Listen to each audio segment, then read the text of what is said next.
ഓ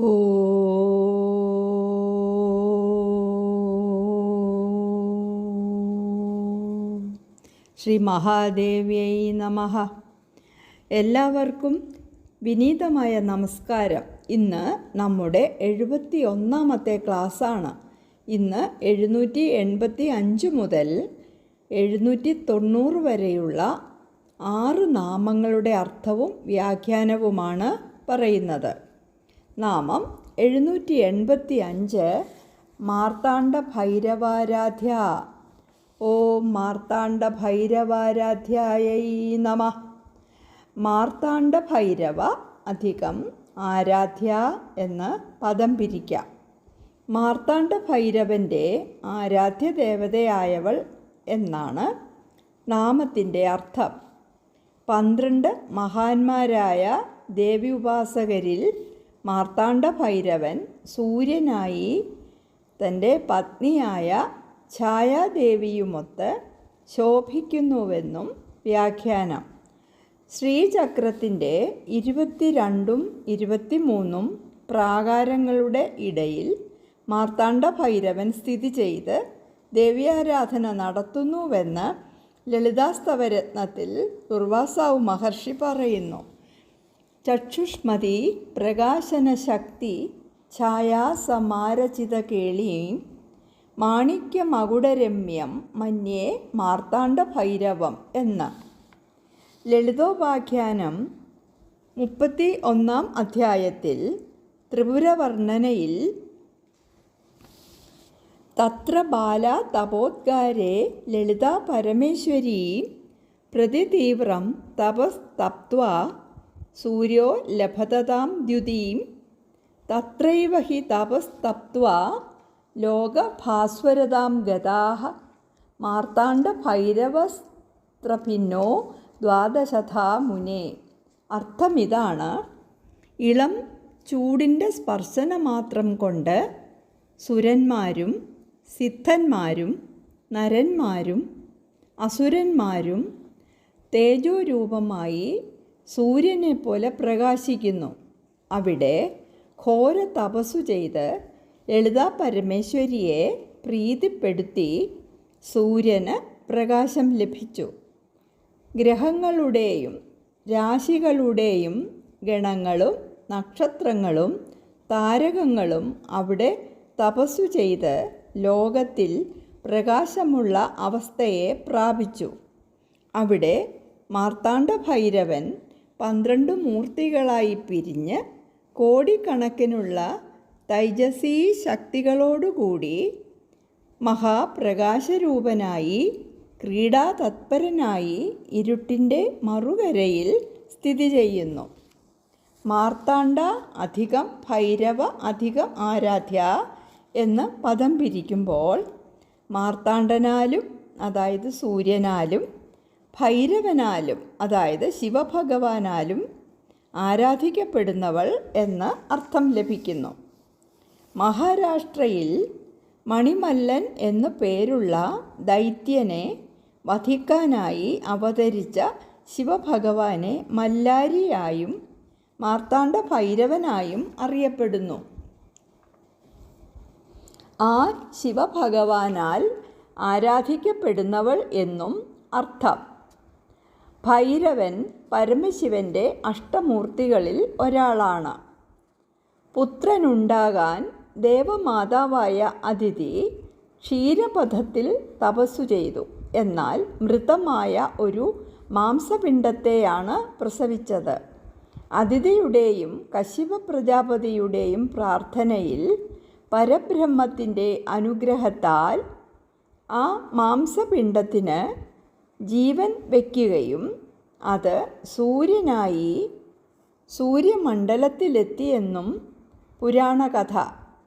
മൃതമായ അണ്ഡത്തിൽ നിന്ന് ഉണ്ടായതിനാൽ മാർത്താണ്ഡൻ എന്ന് നാമമുണ്ടായതായി സ്കന്ദപുരാണം പറയുന്നു. ഭയാനക രൂപമായതിനാൽ ഭൈരവനെന്നും നാമമുണ്ടായി. അപ്പോൾ സൂര്യദേവനാലും ഭൈരവനാലും ആരാധിക്കപ്പെടുന്നവൾ എന്ന് നാമത്തിന് അർത്ഥം. ലളിതാ സഹസ്രനാമത്തിൻ്റെ ഫലശ്രുതിയിൽ മാർത്താണ്ഡ ഭൈരവൻ ഭക്തൻ്റെ ശത്രുക്കളുടെ കണ്ണുകൾ അന്ധകാരപ്പെടുത്തുന്നുവെന്ന് പറയുന്നു. ശ്രീദേവിയുടെ ഭക്തരെ അത്രയ്ക്കും മാർത്താണ്ഡ ഭൈരവൻ സംരക്ഷിക്കുന്നു എന്ന് അർത്ഥം. കൂടാതെ മാർത്താണ്ഡൻ അഥവാ സൂര്യൻ ഭക്തരിലെ എല്ലാ ആശയക്കുഴപ്പങ്ങളും സംശയങ്ങളും അവയാൽ ഉണ്ടാകുന്ന അന്ധകാരത്തെയും നീക്കിക്കളയുന്നുവെന്ന് വസുഗുപ്തൻ എന്ന ശിവയോഗിയുടെ ശിവസൂത്രത്തിൽ ശാംഭവോപായമെന്ന 1-ാം അധ്യായത്തിൽ ഉദ്യമോ ഭൈരവ എന്ന 5-ാം സൂത്രത്തിൽ പറയുന്നു. സൂത്രം എന്നാൽ വാക്യം, പഴഞ്ചൊല്ല് എന്നൊക്കെയാണ് അർത്ഥം. ഉദ്യമങ്ങളെ ഭൈരവനെന്ന് പറയുന്നു. ശിവഭഗവാന്റെ ഭയാനകമായ ഒരു രൂപമാണ് ഭൈരവൻ. ഭൈരവൻ മാർത്താണ്ഡനായ സൂര്യനാണെന്നും അത് ചിന്താക്കുഴപ്പമാകുന്ന അന്ധകാരത്തെ ദൂരീകരിക്കുന്നുവെന്നും പറയുന്നു. ദേവിയെ ഉദിച്ചുയരുന്ന സൂര്യനെ പോലെയുള്ള ഉദ്യമത്താലേ പ്രാപ്തമാക്കാൻ കഴിയുകയുള്ളൂവെന്നും ഈ ഉദ്യമത്തെ ഭൈരവൻ എന്നു പറയുന്നുവെന്നും ശിവസൂത്രത്തിൽ പറയുന്നു. മോഹ ജയാദനന്തഭോഗാത് സഹജ വിദ്യാജയം എന്ന് ആണവോപായമെന്ന 3-ാം അധ്യായത്തിൽ 7-ാം സൂത്രം പറയുന്നു. ചിന്താക്കുഴപ്പങ്ങൾ ദൂരീകരിക്കുന്നതോടെ ജന്മസിദ്ധമായ അറിവും അഹംഭാവമില്ലായ്മയും വന്നു ചേരുന്നു. ഭൈരവന് വടുകനെന്നും അർത്ഥമുണ്ട്. ശ്രീദേവിയെ നിത്യവും രത്നവിഭൂഷിതമായ രൂപത്തിൽ ആരാധിക്കുന്നത് കാരണം സൂര്യന് വളരെ ഉന്നതമായ സ്ഥാനം ലഭിച്ചുവെന്നും പത്മപുരാണവും കാളികാപുരാണവും പറയുന്നു. ഭൈരവ എന്ന നാമത്തിന് സ്ത്രീവർഗം എന്നൊരർത്ഥമുണ്ട്. ഒരു സങ്കടഘട്ടത്തിൽ നാം ദേവിയെ സ്മരിക്കുമ്പോൾ ദേവി ഭക്തൻ്റെ സർവ്വദുഃഖങ്ങളെയും ദൂരീകരിക്കുന്നതായി മാർക്കണ്ഡേയ പുരാണം പറയുന്നു. നാമം 786 മന്ത്രിണീന്യസ്ത്യരാജ്യധൂഹു. ഓം മന്ത്രിണീന്യസ്തരാജ്യധുരേ നമഃ. മന്ത്രിണി അധികം ന്യസ്ത അധികം രാജ്യ അധികം ധൂഹു എന്ന് പദം പിരിക്കാം. മന്ത്രിണി എന്നാൽ ത്രിപുരസുന്ദരിയായ ലളിതാദേവിയുടെ മന്ത്രിണിയും സംഗീതത്തിന് അധീശ്വരിയും മന്ത്രം സ്വരൂപമായവളും ഗേയചക്രരഥത്തിൽ ആരോഹണം ചെയ്തിരിക്കുന്നതുമായ ദേവതയാണ്. ന്യസ്ത എന്നാൽ വയ്ക്കപ്പെട്ടത് എന്നാണ് അർത്ഥം. രാജ്യധൂഹു എന്നാൽ രാജ്യഭാരം. അപ്പോൾ മന്ത്രിണിയിൽ സ്ഥാപിക്കപ്പെട്ട രാജ്യഭാരത്തോടു കൂടിയവൾ എന്നാണ് നാമത്തിൻ്റെ അർത്ഥം. സർവപ്രപഞ്ചങ്ങൾ ഉൾപ്പെടുന്ന തൻ്റെ സാമ്രാജ്യത്തിൻ്റെ ഭരണഭാരം ദേവി തൻ്റെ മന്ത്രിണിയായ ശ്യാമളാംബികയിൽ അർപ്പിച്ചിരിക്കുന്നു. മന്ത്രിണി ദേവി പറയുന്നതിനെ ലളിതാദേവി എതിർക്കാറില്ല. ദേവിയുടെ സാമ്രാജ്യത്തിൽ എന്തു ചെയ്യാനും ചെയ്യാതിരിക്കാനും മറിച്ച് ചെയ്യാനുമുള്ള പൂർണ്ണ അധികാരം ദേവി മന്ത്രിണി ദേവിയിൽ നിക്ഷിപ്തമാക്കിയിരിക്കുന്നു എന്ന് ലളിതോപാഖ്യാനത്തിൽ പറഞ്ഞിരിക്കുന്നു. ശ്രീദേവ്യാ ശക്തി സാമ്രാജ്യേ സർവകർമാണി മന്ത്രിണി അകർത്തും അന്യഥാ കർത്തും കർത്തും ചൈവ പ്രഗത്ഭതേ.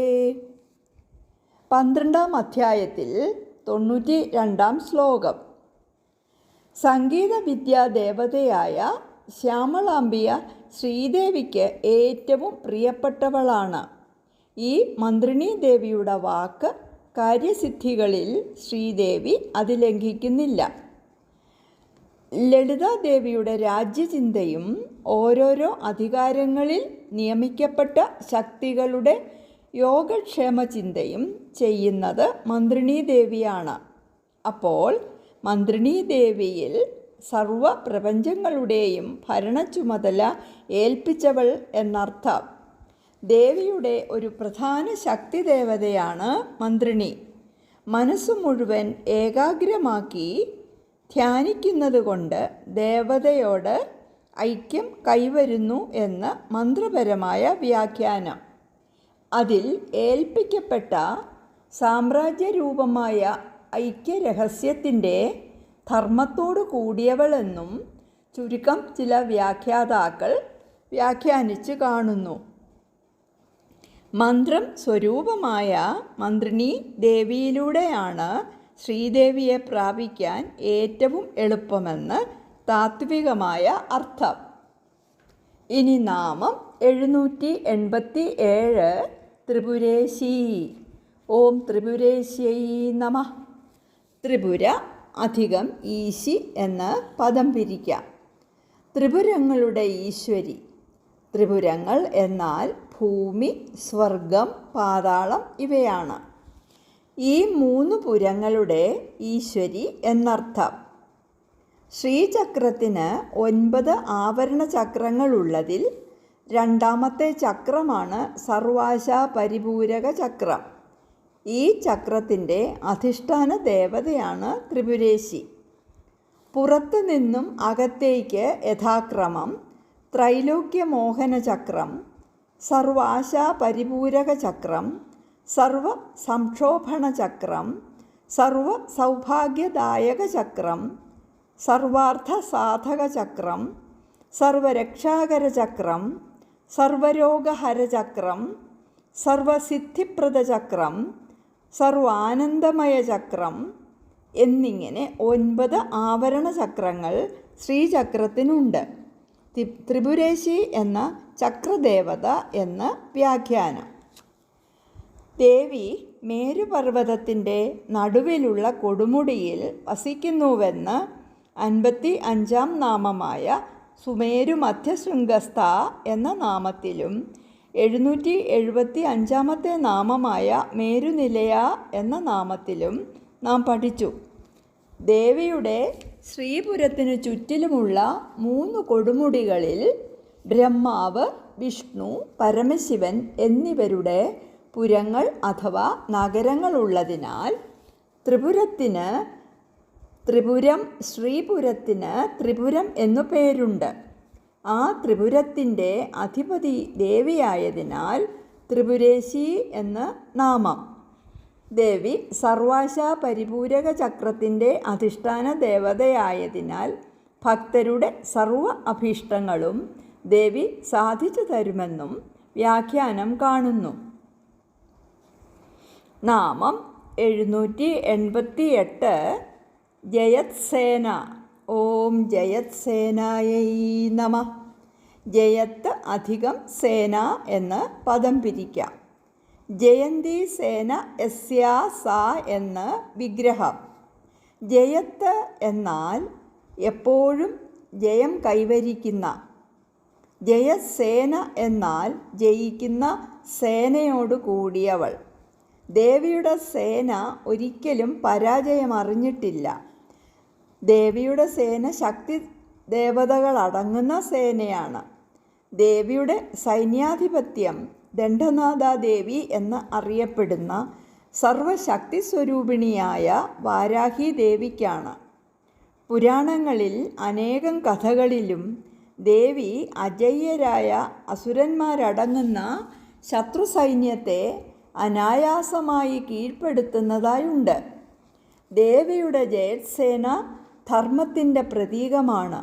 ഈ കാലഘട്ടത്തിൽ കൂടുതലായും ധർമ്മത്തെയും സദാചാരത്തെയും അധർമ്മവും കാമക്രോധാദികളായ ശത്രുക്കളും ആക്രമിക്കുന്നു. ദേവീ സ്മരണ കൊണ്ട് ആ ജയത്സേനയുടെ സഹായം ഭക്തന് ലഭിക്കുമെന്ന് വ്യാഖ്യാനം. മഹാഭാരതത്തിൽ 2-ൽ കൂടുതൽ ജയത്സേനമാരെക്കുറിച്ച് പരാമർശമുണ്ട്. മഗധ രാജകുമാരനും പുരു രാജകുമാരനും. അതിൽ മഗധ രാജകുമാരൻ ജയത്സേന ദ്രൗപദിയുടെ കല്യാണത്തിന് പങ്കെടുത്തുവെന്നും ദേവീഭക്തനായിരുന്നുവെന്നും പരാമർശം കാണുന്നു. ആ ജയർസേന രാജാവിനാൽ ആരാധിക്കപ്പെടുന്നവൾ എന്നും വ്യാഖ്യാനം കാണുന്നുണ്ട്. നാമം 789 നിസ്ത്രൈഗുണ്യ. ഓം നിസ്ത്രൈഗുണ്യായൈ നമഃ.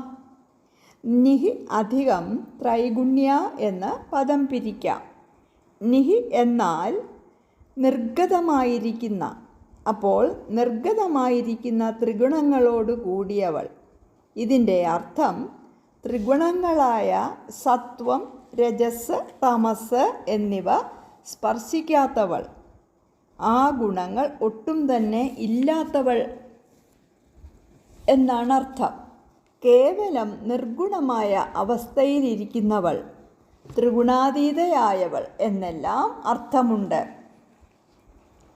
ഭഗവത്ഗീത 14-ാം അധ്യായത്തിൽ 5 മുതൽ 9 വരെയുള്ള ശ്ലോകങ്ങളിൽ സത്വം, രജസ്, തമസ് എന്നീ പ്രകൃതിജങ്ങളായ ഗുണങ്ങൾ നാശരഹിതനായ ജീവാത്മാവിനെ ദേഹത്തിൽ ബന്ധിച്ചു കളയുന്നു എന്ന് പറയുന്നു. അതിൽ നിർമ്മലത ഹേതുവായി പ്രകാശകവും ആരോഗ്യപരവുമായ സത്വഗുണം സുഖജ്ഞാന സംഘം കൊണ്ട് ജീവനെ ബന്ധിക്കുന്നു. രജോ ഗുണമാകട്ടെ കർമ്മത്തിലുള്ള ആസക്തിയാൽ ജീവനെ ബന്ധിക്കുന്നു. ഈ ത്രിഗുണങ്ങൾക്കും അതീതയാണ് ദേവി. ത്രിഗുണങ്ങളെ വേർതിരിച്ച് പ്രപഞ്ചത്തെ നിലനിർത്തുന്ന മൂലപ്രകൃതിയാണ് ദേവി. പ്രകൃതിസ്ത്വം ഹി സർവസ്യ ഗുണത്രയ വിഭാവിനി എന്ന ദേവിയെ സ്തുതിക്കുന്നു. നാമം 790 പരാപര. ഓം പരാപരായൈ നമഃ. പര അധികം അപര എന്ന് പദം പിരിക്കാം. പരയും അപരയുമായി സ്ഥിതി ചെയ്യുന്നവൾ എന്നാണ് നാമത്തിൻ്റെ അർത്ഥം. ബ്രഹ്മത്തിൻ്റെ രൂപത്തിലുള്ളവൾ ആരാണോ അത് പര. പര പരമമായ സത്യവും അപര ആനുപാതികവുമാണ് അഥവാ മിത്രവുമാണ്. പരം അന്യമായതെന്നും അപരം സ്വീയം ആയതെന്നും അർത്ഥം. പരത്തെ ശത്രുവെന്നും അപരത്തെ മിത്രമെന്നും വ്യാഖ്യാനിച്ചിരിക്കുന്നു. ശ്രീമദ് ഭഗവത്ഗീതയിൽ രാജവിദ്യാരാജഗുഹ്യ യോഗമെന്ന 9-ാം അധ്യായത്തിൽ 29-ാം ശ്ലോകത്തിൽ നമേ ദേഷ്യോസ്തി ന പ്രിയ എന്ന് പറയുന്നു. ആത്മാവ് എല്ലായിടത്തും എപ്പോഴും ഒരുപോലെ ഇരിക്കുന്നു. അതിന് നല്ലതെന്നോ ചീത്തയെന്നോ ഭേദമില്ല. ആരോടെങ്കിലും പ്രത്യേകിച്ച് പ്രിയമോ അപ്രിയമോ ഇല്ല. പര ശ്രേഷ്ഠമായതും അപര ശ്രേഷ്ഠത കുറഞ്ഞതുമാണ്. അതായത് നികൃഷ്ടമായത് അല്ലെങ്കിൽ തരം താണത്. ശ്രുതിയിൽ ബ്രഹ്മദാസ ബ്രഹ്മദാശ ബ്രഹ്മമേ കിതവ ഉദ എന്ന് പറയുന്നു. ബ്രഹ്മം ദാസനും ബ്രഹ്മം മുക്കുവനും അഥവാ കടത്തുകാരനും ബ്രഹ്മം ചൂതാട്ടക്കാരനുമാണ്. പര എന്നാൽ അകലെയുള്ളതിനെയും അപര എന്നാൽ അടുത്തുള്ളതിനെയും അർത്ഥമാകുന്നുവെന്നും വ്യാഖ്യാനം. ശ്രീമദ് ഭഗവത്ഗീതയിൽ ക്ഷേത്രജ്ഞ വിഭാഗയോഗമെന്ന 13-ാം അധ്യായത്തിൽ 16-ാം ശ്ലോകത്തിൽ ബ്രഹ്മം അത് അങ്ങ് ദൂരെയും ഉണ്ട്, ഇങ്ങ് ഇവിടെയുമുണ്ട് എന്ന് ഭഗവാൻ പറയുന്നു. സൂക്ഷ്മത്വാത് തദവിജ്ഞേയം ദൂരസ്ഥം ചാന്തികേ ചതത്. പ്രശ്നോപനിഷത്ത് 5-ാം പ്രശ്നം 2-ാം ചോദ്യത്തിന് ഉത്തരമായി പിപ്പലാദ മഹർഷി സത്യകാമനോട് പറയുന്നു, ഓങ്കാരമെന്നത് പരവും അപരവുമായ ബ്രഹ്മം തന്നെയാണ്. നിർഗുണവും നിരാകാരവുമായ ബ്രഹ്മത്തെ പരമെന്നും സഗുണവും സാകാരവുമായ ബ്രഹ്മത്തെ അപരമെന്നും പറയുന്നു. പരം ച ബ്രഹ്മ യത് ഓങ്കാര തസ്മാത്. ഓങ്കാരം ഇവ രണ്ടിൻ്റെയും പ്രതീകമായി ഉപയോഗിക്കാമെന്ന് ഉപദേശം. ബ്രഹ്മം പരമെന്നും അപരമെന്നും 2 തരത്തിൽ അറിയപ്പെടുന്നു എന്നും അതിനാൽ ദേവി ബ്രഹ്മസ്വരൂപിണി എന്ന് അറിയപ്പെടുന്നുവെന്നും ശ്രുതികൾ പറയുന്നു. ദ്വബ്രഹ്മാണി വേദിതവ്യേ പരം ചാപരമേവച എന്ന്. പര എന്ന പദം ശക്തിയെയും അപര എന്ന പദം ശിവനെയും കുറിക്കുന്നു എന്നും ശിവശക്തിഐക്യ രൂപത്തെ പരാപര എന്ന പദം സൂചിപ്പിക്കുന്നുവെന്നും സൗഭാഗ്യഭാസ്കര ഭാഷ്യത്തിൽ പറയുന്നു. മുണ്ടകോപനിഷത്തിൽ 1-ാം മുണ്ടകം 1-ാം ഖണ്ഡം 4-ാം മന്ത്രത്തിൽ ഹസ്മ യത് ബ്രഹ്മവിദോ വദന്തി പരാ ചൈവ പരാച എന്നുണ്ട്. ഈ ലോകത്തിൽ പരാവിദ്യ അപരാവിദ്യ എന്നിങ്ങനെ 2 വിദ്യകൾ അറിയപ്പെടേണ്ടവയുണ്ടെന്നാണ് ബ്രഹ്മജ്ഞാനികൾ പറയുന്നത് എന്ന് അങ്കിരസു മഹർഷി ശൗനകനോട് പറയുന്നു. ശാശ്വതമായ ശ്രേഷ്ഠമായ ബ്രഹ്മജ്ഞാനമാണ് പരാവിദ്യ. ഇവ ദേവീ സ്വരൂപങ്ങളാണ്. യോഗശാസ്ത്രത്തിൽ ജ്ഞാനത്തെ പര അപര പരാപര എന്നിങ്ങനെ 3 തരത്തിൽ വിഭജിച്ചിരിക്കുന്നു. ഇതിൽ പര എന്നത് പരമ്പൊരുളും അപര എന്നത് ആ പരമ്പൊരുളിനെ, അതായത് ആത്മാവിനെ തിരിച്ചറിയാനുള്ള കാരണവുമാണ്.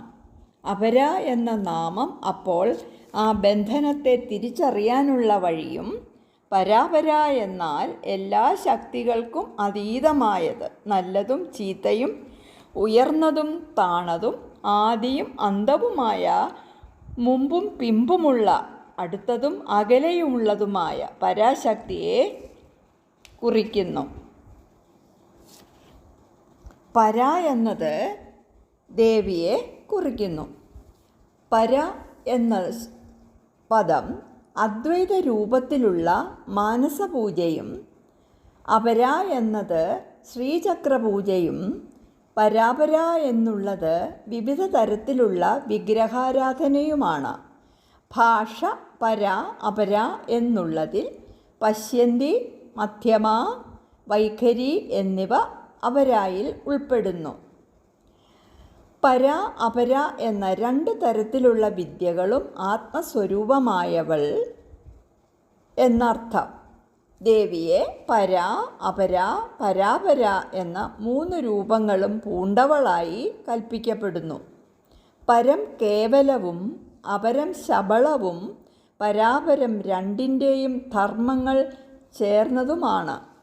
പരാപര ധർമ്മത്തോടു കൂടിയവൾ എന്നർത്ഥം. മന്ത്രപാരായണത്തിലെ ഒരു മന്ത്രത്തിനും പരാപര എന്ന് പേരുണ്ട്. ആ മന്ത്രം സ്വരൂപമായവൾ പരബ്രഹ്മമായും പ്രപഞ്ചമായും ഒരേ സമയത്ത് വർത്തിക്കുന്നവൾ എന്നെല്ലാം വ്യാഖ്യാനമുണ്ട്. 790 വരെയുള്ള നാമങ്ങളുടെ അർത്ഥവും വ്യാഖ്യാനവും കഴിഞ്ഞു. ഇനി 791 മുതലുള്ള കുറച്ച് നാമങ്ങളുടെ അർത്ഥവും വ്യാഖ്യാനവും അടുത്ത വെള്ളിയാഴ്ച, അതായത് ഓഗസ്റ്റ് 8-ാം തീയതി പറയാം. ഇത് കേൾക്കാനിടയാകുന്ന എല്ലാവരിലും ദേവിയുടെ കൃപാ കടാക്ഷം ഉണ്ടാകട്ടെ. നന്മകൾ നേരുന്നു. നന്ദി. ഓം ശ്രീ മഹാദേവ്യൈ നമഃ.